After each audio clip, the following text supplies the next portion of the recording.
কি খাট দিয়ে আমি করবো কি, বিল্ডিং দিয়ে আমি করবো কি? বলেন কি করবো আমি? আমার জীবনটা কি? রাহিমাল্লাহু ওয়ালিদান আ'আনা ওয়ালাদাহু আলা বিররি। নবী সাল্লাল্লাহু আলাইহি ওয়াসাল্লাম বলেন, আল্লাহ তাআলা ওই মা বাবার উপরে দয়া করে যে তাদের সন্তানদেরকে নেক কাজে সাহায্য করে। নবী সাল্লাল্লাহু আলাইহি ওয়াসাল্লাম বলেন, মা নাহালা ওয়ালিদুন ওয়ালাদাহু মিন নুহলিন মিন আদাবিন হাসান। কোন মা বাপ তাদের সন্তানকে সবচেয়ে বড় যা কিছু উপঢৌকন এই পৃথিবীতে দিয়ে যায়, সেটা কি? সবচেয়ে বড় কোনটা?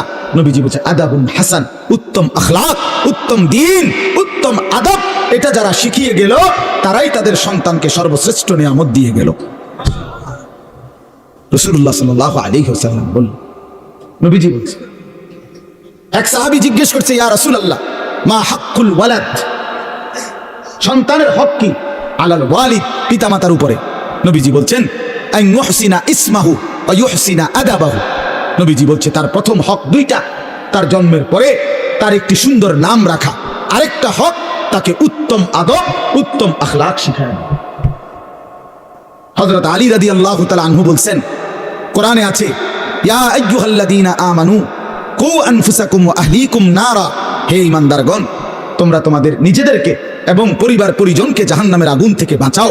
এটা আপনারা শুনছেন না কথা? এটা তো হযরত আলী এই আয়াতের তাফসিরে বলছে পরিবারকে জাহান্নামের আগুন থেকে বাঁচাও কিভাবে? তো হযরত আলী বলছে, আল্লিমুহুম ওয়া আদদিবুহুম, তোমরা তোমাদের পরিবারের সদস্যদেরকে কোরআন সুন্নাহর ইলম শিখাও এবং কোরআন সুন্নাহর আদব আখলাক শিখাও, তাইলে জাহান্নামের আগুন থেকে বাঁচাই। যেই মা বাপ, সাফ কথা, আপনারা যারা আপনাদের ছেলে মেয়েকে ছোট্টবেলায় আল্লাহর কোরআন রাসূলের সুন্নাহ থেকে বঞ্চিত করেছেন, কসম খোদার মনে রাখেন, হাসরের ময়দানে চূড়ান্ত ভাবে লাঞ্ছিত হবেন, বেইজ্জতি হবেন, কোটি কোটি হাসরের মানুষের সামনে অপদস্থ হবেন। কার হাতে?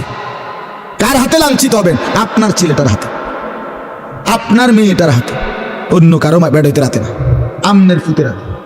আমনের ফুত, আমনের জি, যাকে আপনি দিন শিখান নাই, নামাজ শিখান নাই, বঞ্চিত করেছেন কোরআন সুন্নাহ থেকে, সে সেদিন আল্লাহর কাছে বলবে, আল্লাহ আজ আমি মা বাপকে বেইজ্জতি করব,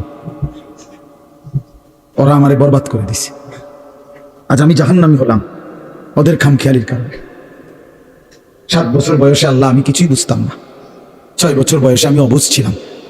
সেদিন যদি তারা মজবুত সিদ্ধান্ত নিত আমাকে দিন শেখাবে, তাহলে আমার এই ভুল হতো না।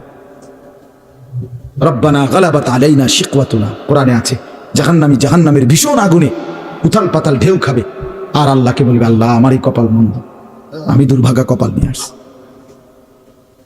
আল্লাহ আমার কপালটা মন্দ, আমি করলামটা কি? এত সুন্দর হায়াত কি করলাম, কিভাবে নষ্ট করে দিলাম? অকুন্না কওমান দাল্লিন।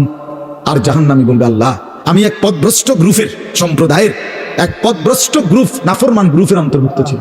আমি যাদের সাথে চলতাম ফিরতাম, ওরা বিড়ি খাইতো, মদ খাইতো, গাঁজা খাইতো, সুদ খাইতো, ঘুষ খাইতো, কথায় কথায় গাইল লাইতো, নারীর ছবি, নাচ গান, নর্তকীর ছবি, উলঙ্গ দৃশ্য দেখতো।